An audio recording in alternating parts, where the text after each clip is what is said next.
Oke, berikutnya kita akan meninjau disosiasi air. Ya, tadi kita sudah membahas ya bahwa air ini merupakan salah satu amfoter ya ketika dia bertemu dengan asam atau basa ya. Tergantung asam atau basa yang bertemu dengan air ini apakah dia memiliki kekuatan yang lebih tinggi ya, artinya asam basa lebih kuat ya dibandingkan dengan air ini ya. Oke, nah air ini dia akan berperan menyesuaikan ya. Kalau dia bertemu dengan asam kuat ya dia akan berperilaku sebagai basa ya.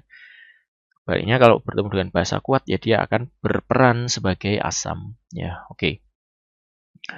Dalam air murni ya kalau kita memiliki satu air saja ya. Nah, sekarang ini ya kita kembali ke slide yang tadi di awal ya. Air tadi kalau dalam satu wadah ya dia berarti gimana ya? Kalau kita pisahkan ya kalau kita lihat lebih detail itu air itu terdiri dari molekul air ya H2O, H2O, H2O ya, masing-masing ada ikatan hidrogennya. Oke, nah kemudian karena air ini bisa bersifat asam atau basa, berarti dia bisa berinteraksi dengan molekul air lainnya ya dan dia bisa masing-masing bersifat asam basa. Ya, jadi di sini air ini molekul air ini bisa bersifat asam ya. Jadi dia bisa mendonasikan ya atau memberikan melepaskan salah satu ion H+-nya ya untuk diterima oleh molekul air yang lain. Ya, sehingga dia tadi membentuk ion hidronium dan ion hidroksida. Ya, jadi dia akan terbentuk asam basa konjugat. Ya, nah setelah terbentuk asam basa konjugat ya dia bisa bereaksi lagi ya dan dia bisa menjadi ya kembali lagi ya menjadi air molekul air seperti awal tadi ya pada bagian reaktannya. Oke, nah konstanta disosiasi air ini juga bisa kita tuliskan sama seperti konstanta disosiasi asam basa ya, tetapi karena di sini dia melibatkan dirinya sendiri ya H2O tambah H2O ya bereaksi menjadi larutan yang berisi ion hidronium dan hidroksida ya. Nah, oke, jadi disosiasi tadi konstanta disosiasi bisa kita hitung dengan mengambil rasio antara produk dan reaktan ya. Jadi kita bisa tuliskan seperti ini ya.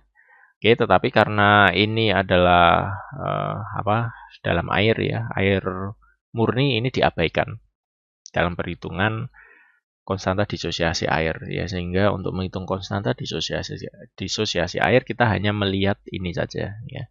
Yang ada di kanan ini molaritasnya berapa. Ya, karena kalau kita bagi dengan ini ya dia antara ya air dalam satu wadah ya terdisosiasinya berapa ya dia air sendiri ya berarti ya bisa jadi nanti nilainya 0 ya kan kalau secara teoritis ya 0 karena apa?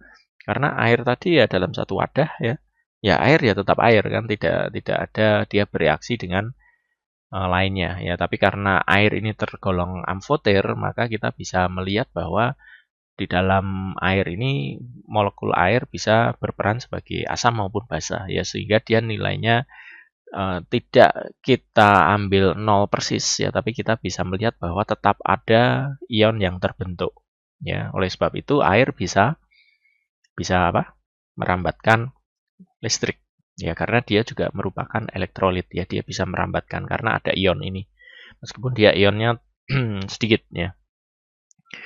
Oke, nah nilai KW pada suhu ini 25 derajat Celcius ini sebesar ini yang dihitung tadi ya. 1 kali 10 pangkat minus 14 ya. Jadi 1% kali 10 pangkat 12 itu apa ya?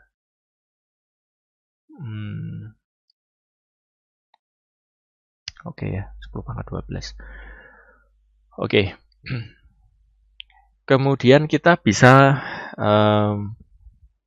melihat ya tingkat keasaman ya, tingkat kebasaan ya, tingkat netral dari suatu larutan ya. Apakah dia tergolong asam, basa atau dia netral ya.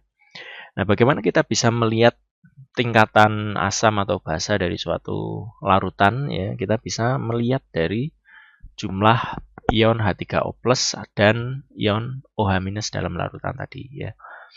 Oke, kalau jumlahnya sama ya berarti dia netral. Ya, kalau jumlahnya lebih banyak H3O+, berarti dia tergolong asam. Ya. Sebaliknya kalau lebih banyak OH- berarti dia tergolong basa. Ya. Oke.